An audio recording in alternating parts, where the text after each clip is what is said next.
అందరికీ వందనాలు చెల్లిస్తున్నాను.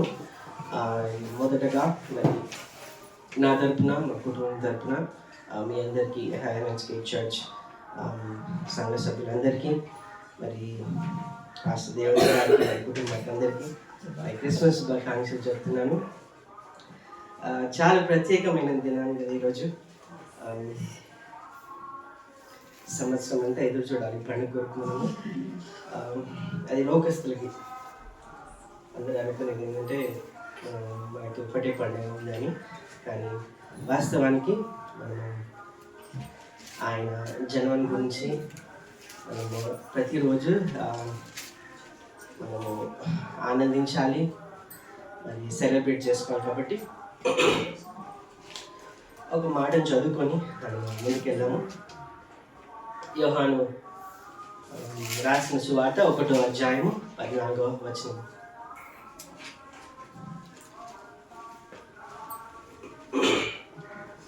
ఆ వాక్యము శరీరధారినై కృపాసత్య సంపూర్ణుడిగా మన మధ్య నివసించెను. తండ్రి వలన కలిగిన అద్వితీయ కుమారుని మహిమ వలె మనము ఆయన మహిమను కనుగొంటున్నాము. చిన్న ప్రార్థన చేసుకోండి. దేవా, నీకు వందనాలు చెల్లిస్తున్నాను.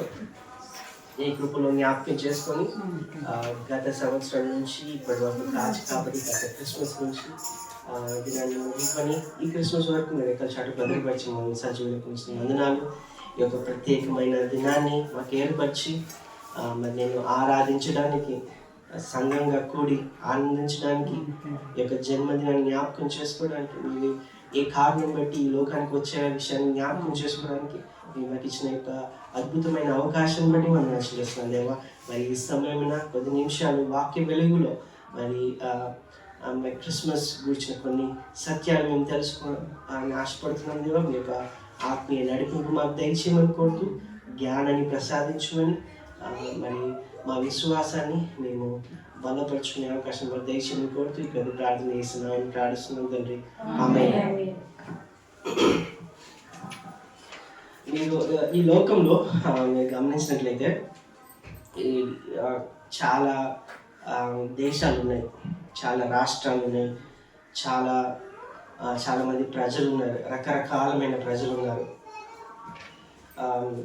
మరి ఆదివాసీ మనుషులు ఉన్నారు, ఒక్కొక్క దేశంలో ఒక్కొక్క రకమైన ప్రజలు ఉన్నారు, ఒక్కొక్క రకమైన గుంపులకి ప్రాంతాన్ని బట్టి మరి దేవుళ్ళు కూడా ఉన్నారు.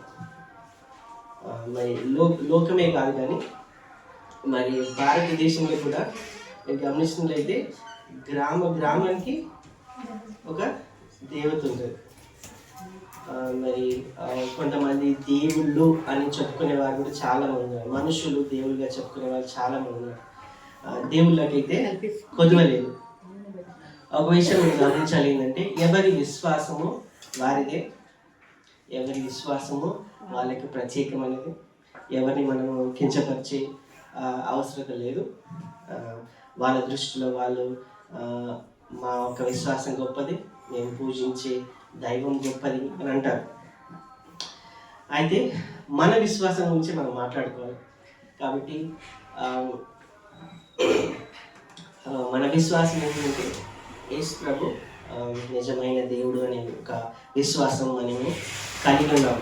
అయితే ఇంతమంది మరి సృష్టిలో మరి భారతదేశమే ఒకటి తీసుకుంటే చాలామంది నమ్మే, వేరే మతస్థులు నమ్మే ఏంటంటే కొన్ని లక్షల దేవుళ్ళు ఉన్నారు అని.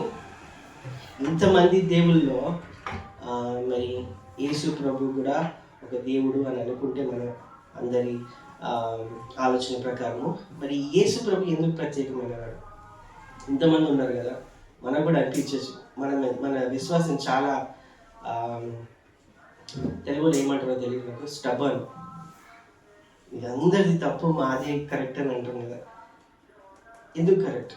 ఎందుకు మన విశ్వాసం గొప్పది? ఎందుకు యేసు ప్రభు మరి దేవుళ్ళు అని చెప్పుకున్న వాళ్ళందరిలో ప్రత్యేకమైన వ్యక్తిగా ఎందుకు నిలిచిపోయాడు చరిత్రలో అనే విషయాన్ని గమనించినట్లయితే ఈరోజు నేను మీతో ఒక 7 ప్రాముఖ్యమైన విషయాలు యేసు ప్రభు గురించి మీతో పంచుకోవాలనుకున్నాను. ఈ సత్యాల వల్ల నా విశ్వాసము బలపరచబడ్డది. నేను ఎందుకు యేసు ప్రభుని నమ్ముకున్నానో ఈ యొక్క ప్రత్యేకతల వల్ల మరి ఈ యొక్క సందేశం ముగించినాక కూడా మన అందరి విశ్వాసం యేసు ప్రభు ఇంత ప్రత్యేకమైన వ్యక్తి, ఇంత ప్రత్యేకమైన దేవుణ్ణి మనం ఆరాధిస్తున్నామనే ఒక దృఢ నిశ్చయంతో, దృఢ విశ్వాసంతో మనము ఈ యొక్క క్రిస్మస్ పండుగని మనము జరుపుకోవాలనే ఉద్దేశంతో నేను ఈ మాటలు చెప్తున్నాను. మొట్టమొదటిగా మనం గమనించినట్లయితే యేసు ప్రభు 7 ప్రత్యేకమైన 7 విశిష్టత. మొదటిది మనం చూసుకున్నాం, యేసుక్రీస్తు యొక్క పుట్టుక చాలా ప్రత్యేకమైనది. ఎందుకు ప్రత్యేకమైనది అంటే మరి ఇది చరిత్రలో లిఖించబడ్డ పుట్టుక. చాలామంది మరి ఒక వ్యక్తి చరిత్రలో పుట్టాడు అనే దానికి రుజువులు పుస్తకాలు మరి ఆ కాలంలో ఉన్న మరి చరిత్రకారులు వాళ్ళు చెప్పడం మాటలు బట్టి మనం చెప్తారు ఈ వ్యక్తి పుట్టాడని. గాంధీజీ పుట్టాడు, ఎందుకంటే ఆ కాలంలో ఉన్న వాళ్ళు రాశారు కాబట్టి. అదేవిధంగా యేసు ప్రభు కూడా పుట్టుక గురించి మరి రాయబడ్డది, లిఖించబడ్డది. అది కేవలం మన గ్రంథాలే కాదు కానీ వేరే గ్రంథాలు కూడా మనము చూసుకోవచ్చు.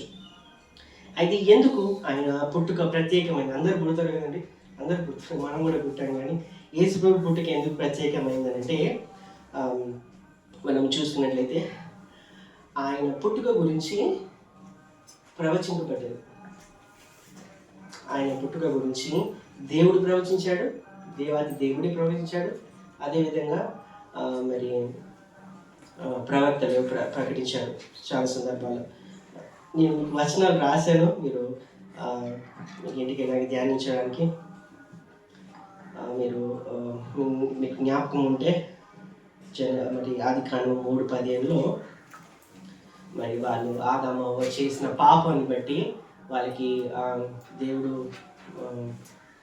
కొన్ని విషయాలు చెప్తూ ఏమంటాడంటే, సాతానుతోటి మరియు స్త్రీకును నీకును సంతానము, స్త్రీకిని నీ సంతానముకును ఆమె సంతానముకును వైరం కలిగజేసేదను, అది నేను తల మీద కొట్టును, నీవు దానిని మెడ మీద కొట్టుదామని. ఇక్కడ స్త్రీ సంతానంగా పుట్టిన ఏకైక వ్యక్తి ఎవరు అంటే అది యేసు ప్రభు. ఇది ఎప్పుడు జరిగిందండి తెలుసా అండి? ఎప్పుడు జరిగిందో మనకు తెలియదు. రాయబడేది ఎప్పుడంటే 1400 సంవత్సరాల ముందు రాయబడిన మాట మరి కేవలం ఒకే వ్యక్తిలో నెరవేర్చబడము అది ఒక ఆశ్చర్యకరమైన విషయం. ఇది కూడా చరిత్రలో లిఖించబడ్డది. యెషయా భక్తుడు కూడా ఆయన కూడా కొన్ని ప్రవచనాలు రాశాడు.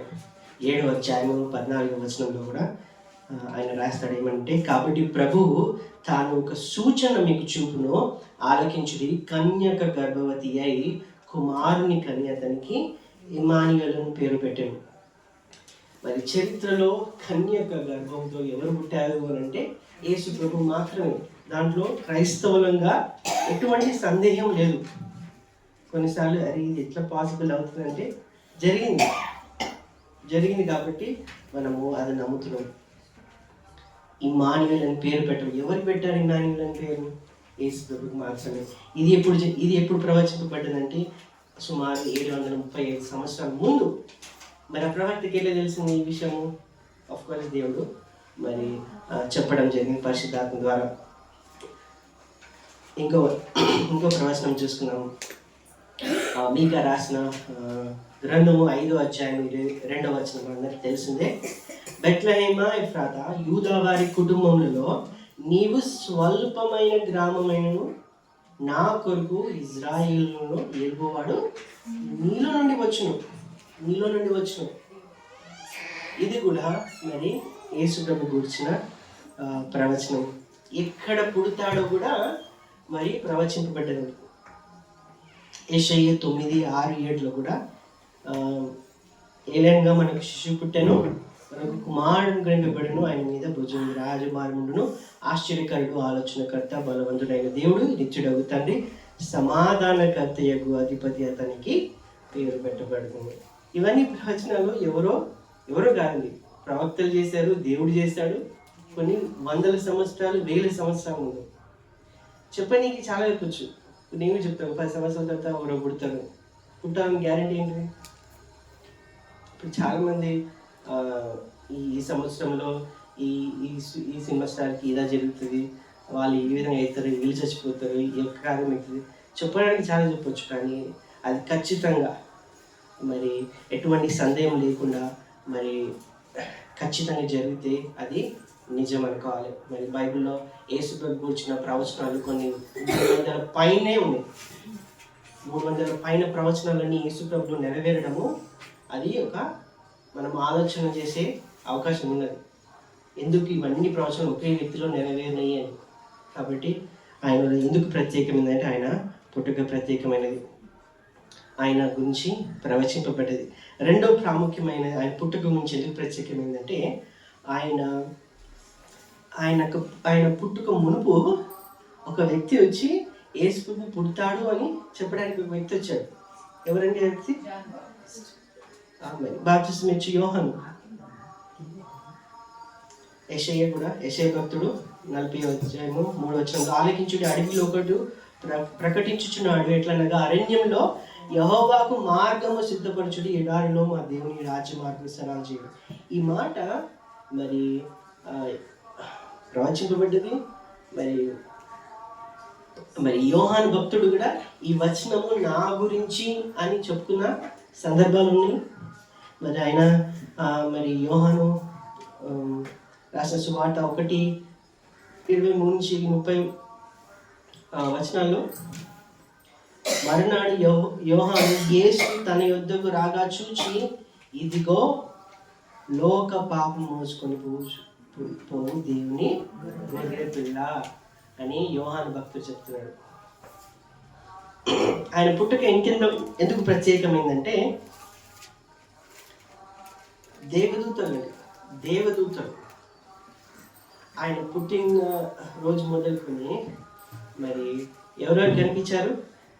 మొదట మేరీకి, యోసేఫ్కి, ఇంకా ఇంకెవరున్నారు? గొల్లెల కాపర్లకి, జ్ఞానులకి దూతలు కనిపించడం లేదు, నాకు తెలియదండి. ఆయన పుట్టుక గురించి పరలోకపు దూతలే వచ్చి చెప్పారు. ఇది జరిగిన సంఘటన, ఒక అద్భుతమైన విషయం. ఎవరి పుట్టుకకు ఎంత ఆర్భాటం జరగలేదు, పరలోకం దిగొచ్చింది అనే విషయాన్ని జ్ఞాపకం చేసుకోవాలి. ఇంకో ప్రత్యేకత ఏంటిది పుట్టుక గురించి అంటే యెషయా 7:14 ఇందాక చదివిన దాంట్లోనే, కాబట్టి తాను ఒక సూచించిపోయాను, ఆలకించి కన్యక గర్భవతి కుమారుని కనును అని రాయబడింది. కన్యక గర్భంతో పుట్టిన ఏకైక కుమారుడు ఎవరు అంటే అది యేసు ప్రభు. ఆయన పుట్టుక ఎందుకు ప్రత్యేకమైందంటే మరి ఆయన ఒక కన్యకు పుట్టాడు అనే విషయాన్ని మనము నమ్మాలి. చివరిగా ఆయన పుట్టుక ఇంకెందుకు ప్రత్యేకమైందంటే ఆయన పుట్టినట్టు కూడా ఆయన ప్రత్యేకమైన వ్యక్తిగా అవ్వబోతున్నాడు ఈ లోకంలో అని తెలిసి భయపడి హేరోదు మహారాజు ఆయన చంపాలనుకున్నాడు. మరి ఆయన ప్రత్యేకమైన వ్యక్తి కాకపోతే మరి ఆయన 2 సంవత్సరాలు ఉన్న తక్కువ ఉన్న వాళ్ళని చంపే ఆలోచన ఆయనకు రాకుండా ఉండేది. భయపడ్డాడు, నాకంటే గొప్పవాడు ఉన్నాడు ఈ భూలోకంలో అనే విషయాన్ని మరి ఆయనకు తెలిసినప్పుడు ఆయన భయపడి పిల్లలందరినీ చంపేశాడు. ఇంత ప్రత్యేకమైన పుట్టుక మరి చరిత్రలో ఎవరికీ లేదు. ఎందుకు మరి యేసు ప్రభు ప్రత్యేకమైన దేవుడు అంటే ఇంత ఆర్భాటంతో, ఇంత మరి సినిమాలు ఎంతో గ్రాఫిక్స్తో ఎన్నో చాలా చూపిస్తారు కదా, కానీ యేసు ప్రభు లాంటి మరి పుట్టుక మరి ఒక వ్యక్తి ఆయన ముందుగా చెప్పబడము, ఆయన ముందు ఒక రావడము, నా ముందు ఆ తర్వాత ఇంకొక ఆయన వస్తున్నాడు, ఆయన లోక పాపాలను మోసుకుంటాడు, మరి దేవదూతలు రావడము, మరి ఆయన పుట్టుక గురించి మరి అక్కడున్న రాజే భయపడము అనేది ఒక అద్భుతమైన విషయము, మనము ఆలోచించదగ్గ విషయం అనే విషయాన్ని మీకు జ్ఞాపకం చేసుకుంటాము.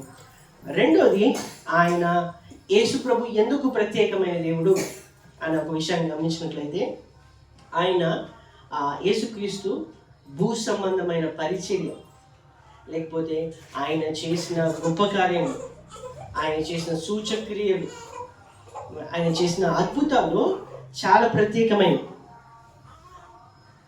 ఎందుకు ప్రత్యేకమైనదంటే మీరు గమనించినట్లయితే ఆయన దగ్గరికి కుష్టి వ్యాధి గలవారు వచ్చారు, అందులో వచ్చారు, చెవితనం గలవారు వచ్చారు, మూగత్వం గలవారు వచ్చారు, పక్షవాతం కలిగిన వారు వచ్చారు, జ్వరంతో వచ్చారు, రక్తస్రావం కలిగిన వారు వచ్చారు, దయ్యాలతో పీడింపబడిన వారు వచ్చారు, దాని తర్వాత శరీర వాపుతో వచ్చిన వారు ఉన్నారు, ఎండిపోయిన చేయి గలవారు వచ్చారు, మూర్ఛ వ్యాధి గలవారు వచ్చారు, దీర్ఘకాల అనారోగ్యం కలిగిన వారు వచ్చారు. ఒక వ్యక్తి 38 సంవత్సరాల నుంచి వ్యాధి గలవాడు వచ్చాడు. చివరికి మరణించే వాళ్ళు కూడా ఆయన దగ్గరికి వచ్చారు. చరిత్రలో ఇన్ని రోగాలని ఒక వ్యక్తి దగ్గరికి తీసుకెళ్తే స్వస్థపరచబడినట్టు ఇక్కడ లిఖించబడలేదని. మరణాన్ని కూడా ఆయన ముందు నిలవలేదు. అంత ప్రత్యేకమైన పరిచర్య ఆయన యేసు ప్రభు చేశాడు. ఎవరన్నా తీసుకోండి, ఎవరన్నా దేవుళ్ళుగా చెప్పుకునే మరి చాలామంది ఉన్నారు. మరి అందరికీ ఏదో విధమైన లిమిటేషన్స్ ఉన్నాయి. వీళ్ళు ఇదే చేయగలుగుతారని. కానీ యేసు ప్రభు ముందైతే ఏ మరి లిమిటేషన్స్ లేవు. మరి ఆయన అన్ని మరి రోగాల్ని స్వస్థపరిచిన చరిత్ర ఆయనకున్నది. మరి అంతేకాకుండా మీరు ఇంకా గమనించినట్లయితే ఆయన చేసిన ఇంకా అద్భుత కార్యాలు ఏంటంటే ఆయన సముద్రం మీద నడిచాడు, పేతుర్ని నడిచేటట్టు చేశాడు. ఇవి మామూలు విషయాలు కావండి, ప్రాక్టికల్గా జరిగే విషయాలు కావు. ఆయన సముద్రంలో వాళ్ళు పడుకున్నప్పుడు ఏం జరిగింది, తుఫాన్ వస్తే ఆ తుఫాను కూడా గదించాడు. వాళ్ళకి చేపలు పట్టడానికి రాకపోతే చేపలు పట్టేలాగా చేస్తాడు. అంజూరపు చెట్టుని శపించాడు, అది మరి శపించబడ్డది. నీటిని ద్రాక్షరసంగా మార్చాడు. మరి సృష్టిని ఆయన కంట్రోల్లో పెట్టుకున్నాడు. ఇది ఒక మానవుడిగా సాధ్యమయ్యే విషయాలు కావు. కానీ ఎందుకు మనం ఆయన ప్రత్యేకమైన వ్యక్తి అంటున్నామంటే అన్ని రోగాల్ని స్వస్థపరిచాడు. మరి సృష్టి విరుద్ధమైన పనులు కూడా చేశాడు. ఇది చేసినందుకు ఆయన దేవుడుగా ఒప్పుకోవడము చేయకపోయినా ఆలోచించాల్సిన అవకాశం ఉంది. ఈ వ్యక్తి ఇంత ప్రత్యేకమైన వ్యక్తి ఎందుకున్నాడు చరిత్రలో అనే విషయాన్ని మనము ఆలోచించే అవకాశం ఉన్నది. ఇంకా మనం గమనించినట్లయితే ఆయన చేసిన పరిచర్యలో చాలామంది ఆ కాలంలో మరి కుష్టి వ్యాధిని దగ్గర రానిచ్చేవారు కాదు. మరి ఊరి అవతల వాళ్ళని ఉంచేవారు. మరి యేసు ప్రభు ఏం చేశాడంటే వాళ్ళని ముట్టుకొని మరి స్వస్థపరిచాడు. ఎవరైతే ఇంకా ఊచ చేయి వారిని ముట్టుకొని స్వస్థపరిచారు, గుడ్డి వారిని ముట్టుకొని స్వస్థపరిచారు.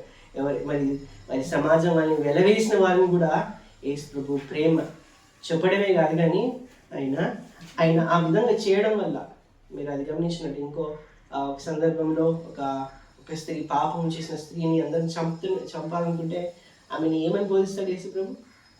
అమ్మ. అందరూ ఆమెను చంపాలని సరే అయినప్పుడు ఆయన మాత్రము ఏమంటాడంటే అమ్మ నువ్వు ఇంకా పాపం ఇంకా చేయకు, వాళ్ళని శిక్షించరు కాబట్టి నేను నిన్ను శిక్షించును అని అంటాడు. ఇంత అద్భుతమైన పరిచర్య యేసు ప్రభు చేశాడు. ఈ కారణాలు బట్టి ఆయన ప్రత్యేకమైన దేవుడు. మూడవది, ఆయన ఎందుకు ప్రత్యేకమైన దేవుడు అంటే ఆయన యొక్క బోధనలు చాలా ప్రత్యేకమైనది. ఆయన చాలా బోధనలు చేశాడు. నేను అన్ని వివరించిన కానీ కొన్ని చెప్తాను మీకు. ఆయన లాంటి బోధనలు, ఆయన నుంచి చాలామంది ఇన్స్పైర్ అయ్యి చాలా విషయాలు చేశారు, చెప్పుకోరు. కానీ యేసు ప్రభు నుంచి చాలామంది మరి ఆయన బోధనలు అనుసరించి బుక్లు రాసుకున్నారు, మరి మెసేజ్లు ఇస్తారు. కానీ ఇవన్నీ చెప్పింది యేసు ప్రభు. ఆయన చెప్పిన కొన్ని ప్రత్యేకమైన బోధనలు ఏంటంటే ఆయన ఏమంటాడంటే నిన్ను వలె నీ పొరుగువాన్ని ప్రేమింపవలను. మీకు అందరు వచనాలు ఇచ్చాను, మీరు తర్వాత ఇంటికి వెళ్ళాక చూసుకోండి. నిన్ను వలె నీ పొరుగువాన్ని ప్రేమించాలి అని అంటాడు. ఇంకో ప్రత్యేకమైన బోధ ఏంటంటే మత్తయి సువార్త 5:44లో నేను మీతో చెప్పినది ఏమనగా మీరు పరలోకమందున మీ తండ్రికి కుమారులైనటకు మీ శత్రువులను కూడా ప్రేమించాలి. అంతేకాకుండా ఇంకేం చేయాలి? హింసించు వారి కొరకు ప్రార్థన చేయాలి. ఎంత కష్టమైన పని కదా. మన శత్రువుని ప్రేమించాలంటే, మనల్ని హింసించే వారి కొరకు ప్రార్థన చేయాలంటే చాలా కష్టమైనది. కానీ యేసు ప్రభు మరి ఆయన్ని వెంబడించే వారైతే మీరు ఈ విధంగా చేయాలి అని అంటాడు. ఇంకో చేసిన ప్రత్యేకమైన బోధ ఏంటిదంటే, ఆయన ఈ కాలంలో ఎవరినైనా వెంబడించాలంటే కొన్ని డబ్బులు కట్టాలో లేకపోతే ఇల్లు వదిలేయాలో ఏదో కొన్ని చెప్తారు. కానీ యేసు ప్రభు ఆయన చేసిన ప్రత్యేకమైన బోధ అంటే, నన్ను వెంబడించాలంటే మొదట ఏం చేయాలంటే నన్ను తాను విపేక్షించుకొని సిలువను ఎత్తుకొని నన్ను వెంబడించాలి అని యేసు ప్రభు చెప్తాడు. ప్రత్యేకమైన బోధ. ఇంకో సమయంలో మత్తయి సువార్త 18వ వచనంలో 18వ అధ్యాయంలో 21-22లో పేతురు అడుగుతాడు, ప్రభువా మన సహోదరు నాతో తప్పు పని చేస్తే నేను 7 మార్లు క్షమించాలి కదా అని అంటే యేసు ప్రభు అంటాడు, 7 మార్లు కాదు కానీ 75 మార్లు. దానికి అర్థం ఏంటిదంటే లెక్క పెట్టొద్దని. ఇటువంటి బోధ, ఇటువంటి ప్రత్యేకమైన బోధ, దీని ఉద్దేశం ఏంటిదని, మనం ఎవరిని ద్వేషించవద్దు అనే ఉద్దేశానికి దీనికి అర్థం. ఇంకో ప్రత్యేకమైన బోధ ఏంటంటే, మనం అందరికీ ఇక్కడ అందరికి గొప్ప వాళ్ళు అవ్వాలని అందరికీ ఉంటుంది, లోకంలో అందరికీ ఉంటుంది గొప్ప వాళ్ళు అవ్వాలని. కానీ యేసు ప్రభు అంటాడు, మీలో గొప్ప వాళ్ళు అవ్వాలంటే మత్తయి 20లో ఎవడైనా గొప్పవాడై ఉండిపోను వాడు మీ పరిచారకుడై ఉండవలెను. ఒకవేళ ముఖ్యుడు అవ్వాలనుకుంటే దాసుడై ఉండాలా. మనం గొప్ప అవ్వాలంటే పరిచారకులై ఉండాలా, ముఖ్యుడు అవ్వాలంటే దాసుడై ఉండాలని వాక్యం సెలవిస్తుంది. యేసు ప్రభు చెప్పిన ప్రత్యేకమైన బోధ. ఈ లోకంలో ఈ యొక్క బోధ ఫిట్ అవ్వదు. గొప్ప వాళ్ళు అవ్వాలంటే ఏం చేయాలి? కష్టపడాలి, డబ్బులు సంపాదించాలి, ఇల్లు చేసుకోవాలి, గొప్ప బిరుదులు ఉండాలా, ఉంటే గొప్పవాళ్ళు. కానీ యేసు ప్రభు చెప్పింది ఏం సంబంధం లేని బోధ. కానీ ఆయన చేసిన బోధ ప్రత్యేకమైనది. ఈ లోకానికి చెప్పే బోధకి భిన్నమైన బోధ ఇది. ఇంకో ప్రత్యేకమైన బోధ ఏం చేస్తారంటే, తన ప్రాణాన్ని దక్కించుకున్నవాడు దాన్ని పోగొట్టుకోను, కానీ నా నిమిత్తము తన ప్రాణాన్ని పోగొట్టుకున్నవాడు దక్కించుకును అని ఒక భిన్నమైన బోధ చెప్పాడు. చివరిగా అందరికంటే నేను బోధల్లో ప్రత్యేకమైన బోధ అంటే, పరలోక రాజ్యము ప్రవేశించాలంటే ఆయన ఏమంటాడంటే, నికోదేముతో మాట్లాడుతూ, తిరిగి జన్మిస్తేనే కానీ పరలోక రాజ్యానికి ప్రవేశం లేదు, చూడలేవు కూడా. మనం పరలోక రాజ్యం వెళ్ళాలంటే లోకంలో ఎన్నో మార్గాలు ఉన్నాయి, కానీ అది డబ్బుతో కొనాల్సి వస్తుంది, కొన్నిసార్లు పుణ్యకారం చేయాల్సి వస్తుంది. కానీ యేసు ప్రభు అంటే తిరిగి జన్మిస్తేనే కానీ, ఎన్ని డబ్బులు ఇచ్చినా ఎన్ని మనం చేసినా తిరిగి జన్మించకపోతే పరలోక రాజ్యం దొరకదు అని యేసు ప్రభు తన ప్రత్యేకమైన బోధల్లో ఈ యొక్క బోధ చేస్తాడు. మరి చరిత్రలో ఆయన బోధలు నిలిచిపోయాయి. కాబట్టి ఆయన ఎందుకు ప్రత్యేకమైన దేవుడు నిలిచిపోయాడంటే మరి ఈ కారణాలను బట్టి. ఇంకా 4వది, యేసు ప్రభు ప్రత్యేకమైన దేవుడు ఎందుకు అని మనం గమనించినట్లయితే, ఆయన తన గురించి ఆయన బోధలు కాదండి, బోధలు ప్రత్యేకమైనవి, కానీ తన గురించి తాను చేసుకున్న కొన్ని ప్రకటనలు. నేను ఎవరు అని మాటలు చెప్పుకుంటాను. నేను ఎవరు అంటే నా పేరు చెప్పుకొని నా ఊరు అని చెప్పుకుంటాను కదా. యేసు ప్రభు కూడా తన గురించి తాను కొన్ని విషయాలు చెప్పుకున్నాడు. అది చరిత్రలో ఎవరు చెప్పుకోలేదు. అందుకని చాలామంది కొంచెం ఇబ్బంది పడతారు యేసు ప్రభు చెప్పిన మాటలకి. అవి కొన్ని మాటలు చూసుకున్నారు. ఆ కాలంలో కూడా చాలామంది ఇబ్బంది పడ్డారు, ఈ కాలంలో కూడా ఇబ్బంది పడతారు. కొన్ని చూసుకున్నాము.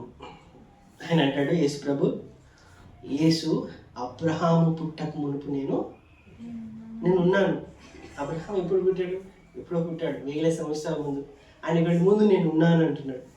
దానికి అర్థం ఏంటంటే ఆది నుండి. ఆ వచనం బేస్ చేసుకొని ఆది నుండి అని అనలేము, కానీ అబ్రహాం కంటే ముందు ఉన్నట్టు. ఇంకా కొన్ని వచనాలు ఉన్నాయి. మరి యోహాను 1 దాన్ని బేస్ చేసుకొని మనము ఆయన ఆది నుంచి ఉన్నాడని చెప్పుకోవచ్చు. కానీ ఈ వచనం ఆధారం చేసుకొని మనం చెప్పుకుంటే అబ్రహాం ముందు నుంచి ఉన్నట్టు మరి యేసు ప్రభు చెప్తున్నాడు. అది విన్నాక మీరు ఆ సందర్భం చదవండి, కొట్టడానికి డిసైడ్ అవుతారు. ఇక్కడ బట్టలు చెప్పుకుంటారు మరి పరిసయ్యులు అక్కడ ఉన్న వాళ్ళు. ఇంకో ప్రత్యేకమైన ప్రకటన ఆయన గురించి ఆయన చేసుకున్న ప్రకటన ఏంటిదంటే, యేసు నేను కూడా మార్గము, నేను కూడా సత్యం అన్నాడా? నేనే సత్యము, నేనే జీవము, నేనే మార్గము. అంటే ఇంకేమి లేదు. యేసుప్రభు నీకు మార్గం కావాలంటే యేసుప్రభే, జీవం కావాలంటే యేసుప్రభే, సత్యం కావాలంటే యేసుప్రభే. అందుకని అందరూ చాలా ఇబ్బందికరమైన, ఎందుకు యేసుప్రభు చెప్పిన మాటలు ఇబ్బందికరం అంటే యేసుప్రభు ఒక్కడే అని అంటున్నాడు. యేసుప్రభు కూడా అని చాలా మంది అంటారు. అందుకని యేసుప్రభు ఈ చరిత్రలో ఎవ్వరు చెప్పలేదు, నేను మాత్రమే అని మాత్రం ఎవ్వరూ చెప్పలేదు. కాబట్టి యేసుప్రభు ప్రత్యేకమైన దేవుడు. ఇంకో వచనం గమనించలేదు. ఒక సందర్భంలో, చాలా సందర్భాలు ఇది, ఒక సందర్భంలో ఆయన మరి పక్షగాయం వాళ్ళతో ఆయన స్వస్థపరిచే ముందు ఆయన చెప్పిన మాట ఏంటంటే, నీ పాపములు క్షమించబడ్డవని ఆయన ఆ పక్షవాయులను చెప్తాడు. అయితే దానికి కింద వచనంలో మరి శాస్త్రులు అంటారు, దేవుడు ఒక్కడే తప్ప పాపం క్షమించగలవాడేవాడు. అంటే ఆయన దేవుడు కాబట్టి పాపం క్షమించగలిగే శక్తి నాకు ఉన్నది అని ప్రజలకు చెప్తున్నాడు యేసుప్రభు. ఆయన ఒక ప్రత్యేకతలో ఇదొకటి. ఇంకా ఆయన చేసిన ప్రకటనలో ఇంకో కొన్ని ప్రకటనలు గమనించినట్లయితే ఆయన అంటాడు, యోహాను 11:25 పునరుత్థానమును జీవమును నేనే, నా ఆయన విశ్వాసించువాడు చనిపోయిన బ్రతుకును మరణించాలంటే యేసుప్రభు అనుమతించాలా, సజీవంగా ఉండాలంటే యేసుప్రభు అనుమతించాలా. ఆయన సమస్తం పైన, మరణం పైన, పునరుత్థానం పైన, జీవం పైన, అన్నిటిపైన ఆయనకి అధికారం ఉన్నది అనే విషయాన్ని యేసుప్రభు చెప్తున్నాడు. నేనే, ఇందులో కూడా పునరుత్థానము జీవము నేను కూడా కాదు, నేనే అనే విషయాన్ని మీరు జ్ఞాపకం చేసుకోవాలి. ఇంకో సందర్భంలో ఆయన అంటాడు, మత్తయి సువార్త 26:30-40-63లో,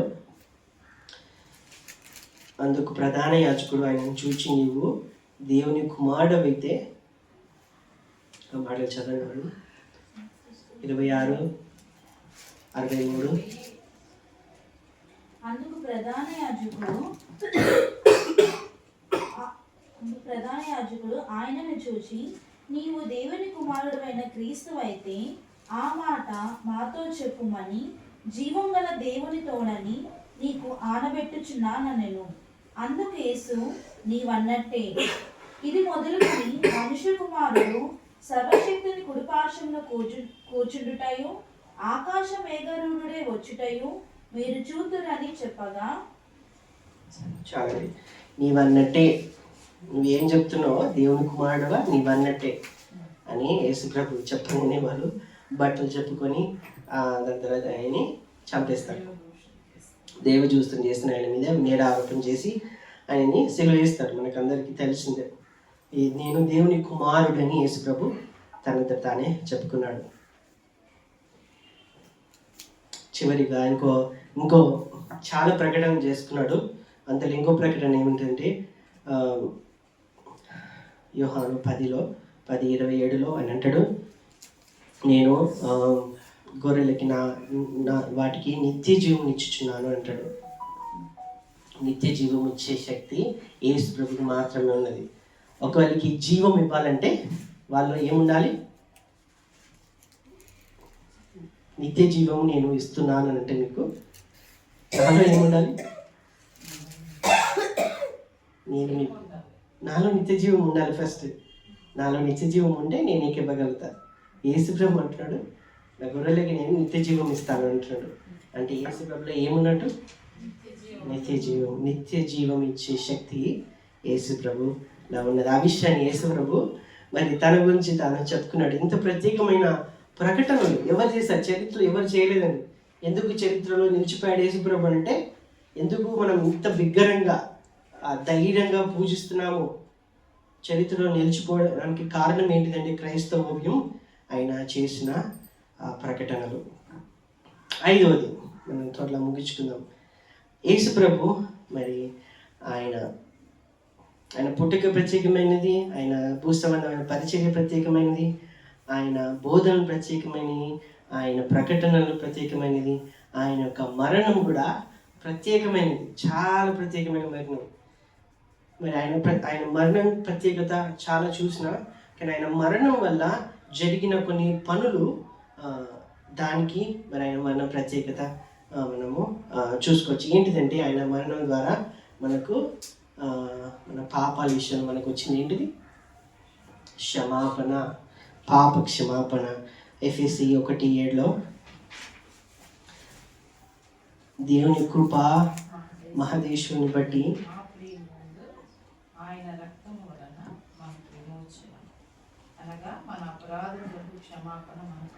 మన అపరాధములను బట్టి క్షమాపణ మనకు, కానీ ఆయన మరణం ద్వారా. ఇంకో పని ఏం జరిగిందంటే, రోమిలకు రాసిన పత్రిక 5:9 కాబట్టి ఆయన రక్తం వలన ఇప్పుడు నీతిమంతులుగా తీర్చబడి మరింత నిశ్చయంగా ఆయన ద్వారా ఉగ్రత నుండి రక్షింపబడ్డాము. మనము నీతిమంతులము కాలేదు.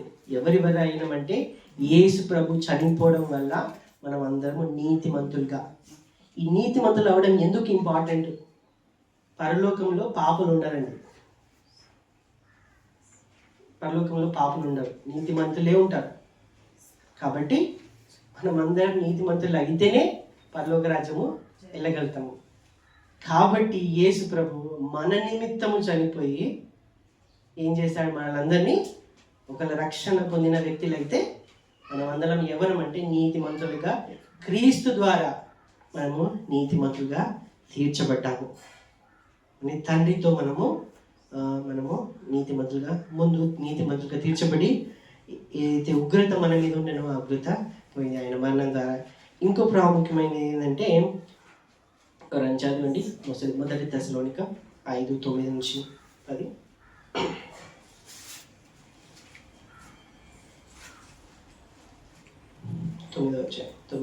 5:9. ఎందుకనగా మన ప్రభువైన యేసుక్రీస్తు ద్వారా రక్షణ పొందుటకి దేవుడు మనల్ని నియమించను గాని ఉగ్రత పాలవుటకు నియమించలేదు. మనము మేల్కొనియున్నను నిద్రపోవచ్చునను తనతో కూడా జీవించు నిమిత్తము ఆయన మన కొరకు మృతి పొందెను. ఆయన మన కొరకు మృతి పొంది ఎందుకు మృతి పొందాడంటే 9వ వచనంలో యేసుక్రీస్తు ద్వారా రక్షణ పొందుటకు. ఈ ఉదయ కాలము రక్షణ నిశ్చయత మీకు ఉన్నట్లయితే దానికి కారణము ఆయన మరణము అనొచ్చు. మనకి ఈ ప్రశ్న మీకు వచ్చే ఉంటుంది ఎప్పుడో ఒకసారి. అంటే ఒక్క వ్యక్తి చచ్చిపోతే లోక మానవులందరి పాపం ఏ విధంగా పోతుంది కదా? దాంట్లో లాజిక్ ఏమున్నది? నా తప్పు గురించి వేరే వాళ్ళని పనిష్మెంట్ చేస్తే దాంట్లో అది న్యాయం అవుతుందా? కానీ యేసు ప్రభు మరణం ఎందుకు ప్రత్యేకమైందంటే ఆయన కేవలము మానవుడు కాదు కాబట్టి,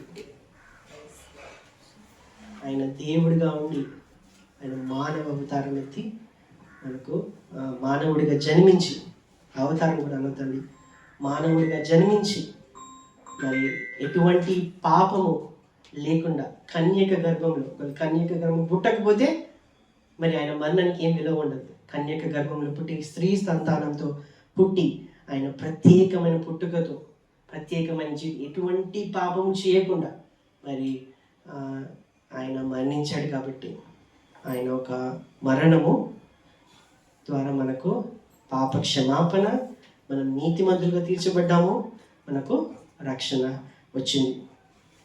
ఇటువంటి ప్రత్యేకమైన మరణం యేసు కలిగి ఉన్నాడు. 6వది మనం గమనించినట్లయితే యేసు ప్రభు ఒక పునరుత్థానము చాలా ప్రత్యేకమైనది. ఇంకా ఒక 3 నెలల్లో మనకు ఈస్టర్ రాబోతుంది కదా. ఈస్టర్ చాలా ప్రత్యేకమైనది. ఎందుకు ప్రత్యేకమైనది? మరొకసారి ఎందుకు ప్రత్యేకమైనదంటే చాలామంది నమ్మరు ఈ విషయాన్ని, కానీ చాలామంది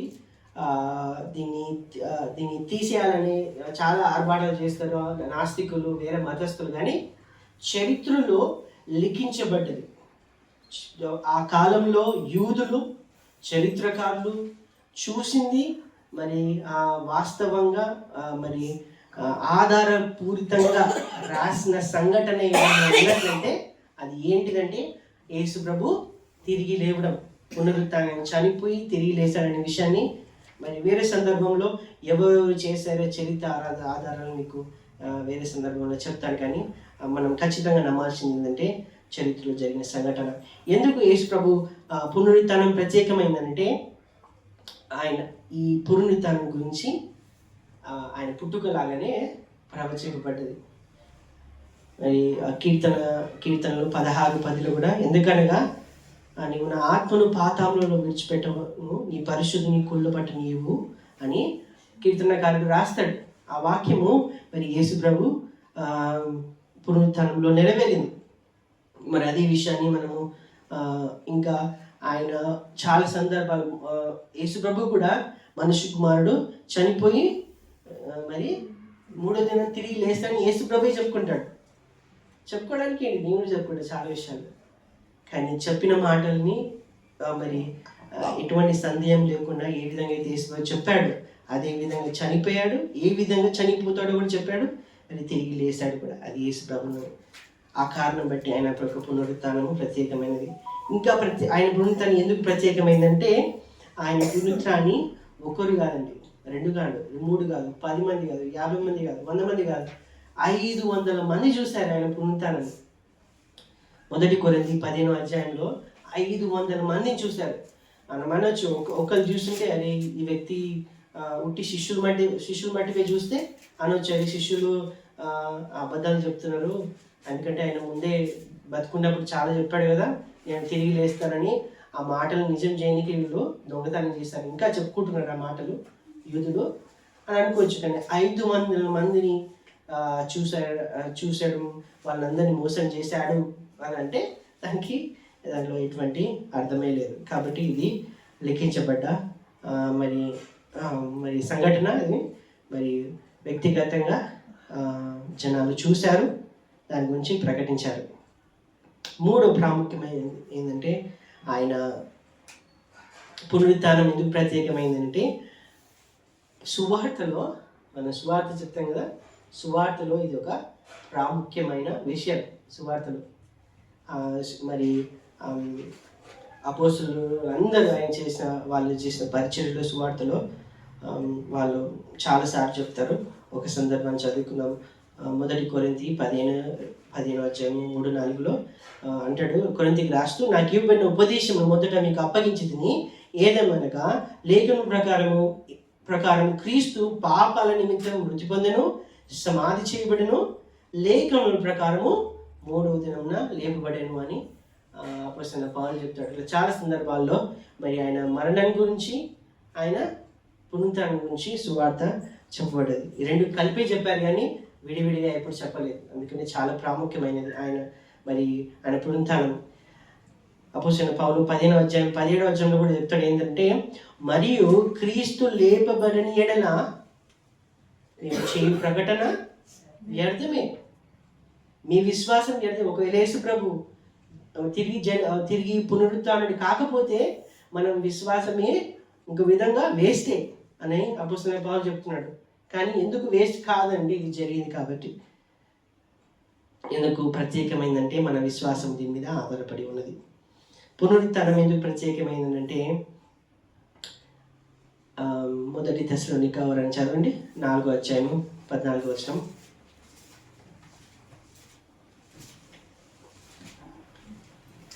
యేసు మృతి పొంది తిరిగి లేచినని మనము నమ్మిన ఎడల అదే ప్రకారం యేసునందు నిద్రించిన వారిని దేవుడు ఆయనతో కూడా వెంటబెట్టుకొని వచ్చును.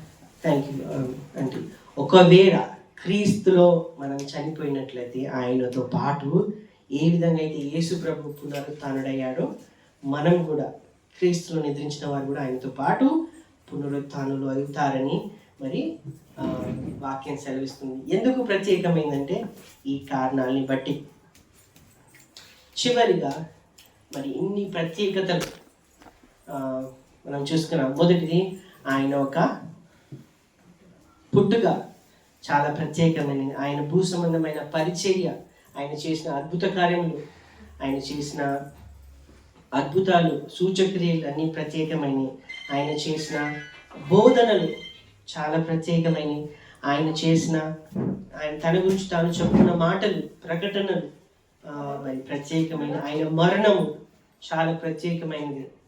ఆయన పునరుత్థానము చాలా ప్రత్యేకమైనది. చివరిగా ఈ మాటలు ముగించుకొని మనం వెళ్దాము. చివరిగా ఎందుకు యేసు ప్రభు ప్రత్యేకమైన ఆ వ్యక్తి లేకపోతే దేవుడు అని చెప్పుకుంటామనంటే కారణం ఏంటంటే ఆయన యేసుక్రీస్తు రెండవ రాకడ ప్రత్యేకమైనది. మొదటిసారి వచ్చినప్పుడు యేసు ప్రభు అందరినీ క్షమించాడు, అందరినీ రక్షించాడు, అందరికీ మేలు చేశాడు, గొప్ప కార్యం చేశాడు, దయ చూపించాడు, ప్రేమించాడు, చాలా చేశాడు. కానీ రెండోసారి వచ్చినప్పుడు అవన్నీ ఏం చేయడు. ఎందుకు వస్తున్నాడంటే అందరికీ న్యాయం తీర్చడానికి వస్తున్నాడు. ఎందుకు ఆయన రాకడ ప్రత్యేకమైందంటే న్యాయాన్ని తీర్చడానికి వస్తున్నాడు. అందరికీ న్యాయం, ఒకరి ఉట్టి అవిశ్వాసులకే కాదండి, విశ్వాసులకు కూడా న్యాయం తీర్చడానికి వస్తున్నాడు. మొదట 2 కొరింథీ 5:10 మనము ఈ భూ సంబంధంలో క్రైస్తవంగా అయినాక 2 వచనాలు చదువుకొని మనం ముగించుకున్నాం. 2 కొరింథీ 5:10 చదవరా? తాను జరిగించిన క్రియల చొప్పున అవి మంచివైనను సరే చెడ్డవైనను సరే దేహముతో జరిగించిన వాటి ఫలమును ప్రతి వాడును పొందినట్లు మనమందరమును క్రీస్తు న్యాయపీఠము ఎదుట ప్రత్యక్షము కావాలి. మనం ఈ భూ సంబంధంలో చేసిన ప్రతి ఒక్క పనిని మంచి అయినా చెడైనా క్రైస్తవులుగా అయినాక అవన్నిటి లెక్క దేవుడు అడుగుతాడు. ఇది ఎందుకు చేశావు, ఇది ఎందుకు చేయలేదనే విషయాన్ని యేసు ప్రభు ఖచ్చితంగా అది న్యాయపీఠం దగ్గర అవిశ్వాసుల కంటే ముందుగా విశ్వాసులకి న్యాయము తీర్చబడుతుంది అనే విషయాన్ని మనము జ్ఞాపకం చేసుకోవాలా. మరి యోహాను 12:48 ప్రకటనలో కూడా అవిశ్వాసులకి ఎవరైతే క్రీస్తుని మరి వద్దనుకుంటారో, విసర్జిస్తారో, ఎవరైతే పేరు మరి జీవ గ్రంథంలో రాయబడి ఉండదో వాళ్ళందరినీ దేవుడు శిక్షిస్తాడు. వాళ్ళు నరకానికి వెళ్తారని వాక్యము సెలవిస్తుంది. ఈ క్రిస్మస్ నాడు మరి మనం ఆరాధించి ఈరోజు మనం యేసుని ఆరాధించడానికి వచ్చాము. ఆయన సామాన్య ఈ విషయాలు చెప్పడానికి కారణం, ఇన్ని ప్రత్యేకతలు కలిగిన వ్యక్తిని మనము ఆరాధిస్తున్నామని చెప్పడానికి కారణం ఏంటిదంటే మనం ఆరాధించే దేవుడు చాలా గొప్ప దేవుడు అండి. ఈ లోకంలో మరి ఎన్నో దైవాలు ఉన్నప్పటికీ మన దైవం ఎందుకు గొప్పడంటే ఈ కారణం, ఇన్ని ప్రత్యేకత కలిగిన దేవుడు. మరి ఇంత ప్రత్యేకమైన కలిగిన దేవుణ్ణి మనము ఆరాధించే విషయంలో మనము ఎంత ఆత్మతో ఎంత సత్యంతో మనము ఆరాధిస్తున్నామో లేదు అనే ఒక పరీక్ష మనం అందరం చేసుకోవాలి. ఇంత ప్రత్యేకత కలిగిన దేవుడు, ఆయన చేసిన బోధనని మనము వెంబడిస్తున్నామా, ఆచరిస్తున్నామా? ప్రేమించడమే కావచ్చు, ఇతరులకు సేవ చేసే విషయం కావచ్చు, మరి ఆయన చేసిన ప్రేమ, ఆయన చూపించిన ప్రేమ చెప్పుకోవడం చాలా మంది చేస్తాం. మన భారతదేశంలో మరి వేరే దేశంలో ఏమో తెలియదు కానీ చెప్పనీకి అయితే చాలా మంది చెప్తారు. నీతులు చెప్పనీకి అయితే కరువే లేదు. నీతులు చెప్పండి అంటే చెప్తారు, అందరూ చెప్తారు. ఆ నీతిని జీవించాలంటే చాలా కష్టం. కానీ యేసు ప్రభు నీతిగా జీవించాడు, నీతి విషయాలు చెప్పాడు, నీతిని ఆయన తన జీవితంలో చూపించాడు. ఆ ప్రేమను చూపి అటువంటి ప్రేమను, అటువంటి జీవితాన్ని ఆయనను వెంబడిస్తున్నాము అని అంటే మరి ఆయన ఏ విధంగా జీవించాడు? అపోస్తలుడైన పౌలు అంటాడు, నేను క్రీస్తుని పోలి నడుచుకున్న ప్రకారం మీరు నన్ను పోలి నడుచుకోండి. మరి అపోస్తలుడైన పౌలులాగా క్రీస్తుని వెంబడించే వారంగా ఉండాలని, ఒకవేళ మరి క్రైస్తవుగా అయితే మనము మరి ఆయన రెండో రాకడలో ఆయన మనల్ని న్యాయపీఠం ముందు అడుగుతాడని ఒక భయము వణుకుతో మనము మన విశ్వాస జీవితాన్ని కొనసాగించాలి. ఈ క్రిస్మస్ దినాన్ని ఆయనను ఆరాధించాలి. కానీ ఒకవేళ మరి ఇంత ప్రత్యేకత కలిగిన దేవుణ్ణి ఇంకా తెలుసుకోలేకపోతే ఎవరన్నా మరి ఇదే రక్షణ దినం మనం జ్ఞాపకం చేసుకోవాలి. ఇటువంటి ప్రత్యేకమైన దేవుణ్ణి ఒకవేళ ఆయన చేసిన గొప్ప కార్యాన్ని, ఆయన చేసిన మరణాన్ని మనం జ్ఞాపకం చేసుకొని జీవితాన్ని సమర్పించుకున్నట్లయితే మరి దేవుడు మీకు పాప క్షమాపణ, నిత్య జీవము, రక్షణ ఇవ్వడానికి సిద్ధంగా ఉన్నాడు. కేవలం ఆయన చేసిన మరి శిలువ కార్యాన్ని, పునరుత్థాన్ని నమ్మినట్లయితే, మీ పాపాన్ని మీరు ఒప్పుకున్నట్లయితే ఆయన నమ్మదగిన వాడు, నీతిమంతుడు. కాబట్టి ఈ పాపాలన్నీ క్షమిస్తాడు. కాబట్టి ఏ క్రిస్మస్ దినాన్న ఈ యొక్క క్రిస్మస్ సందేశాన్ని ఏంటిదంటే, మనము ఆరాధించే దేవుడు ప్రత్యేకమైన దేవుడు అనే విషయాన్ని మీ మనసులో ఎప్పటికీ ఉండాలి. ఎటువంటి సందేహం ఉండదు. ఇంతమంది ఉన్నారు కదా, మనది ఎందుకు కరెక్ట్ అంటే ఈ కారణాలు బట్టి. ఇంత ప్రత్యేకతలు ఎవరిలో లేవు. కాబట్టి మనము యేసు ప్రభుని సంపూర్ణంగా సంతోషంగా, ఈరోజే కాదండి ప్రతిరోజు సంతోషంగా మరి యేసు ప్రభుని మనము ఆరాధించే వారంగా, ఆత్మతో సత్యంతో ఆరాధించే వారంగా ఉండాలని మరి ఈ మాటలు ముగిస్తున్నాను. మరొకసారి మా కుటుంబం తరపున, మరి నా తరపున మీ అందరికీ మరి క్రిస్మస్ శుభాకాంక్షలు. మరి ఈ సంవత్సరం అంతా మరి ఈ యొక్క క్రిస్మస్ ఆనందాన్ని మనం కొనసాగించాలని దేవుడు మరొక అవకాశం ఇస్తే, మరొక సంవత్సరం మనము మరి క్రిస్మస్ జరుపుకునే అవకాశం దేవుడు ఇవ్వాలని కోరుతూ ఈ కొద్ది మాటలు ముగిస్తున్నాను. ఆమేన్.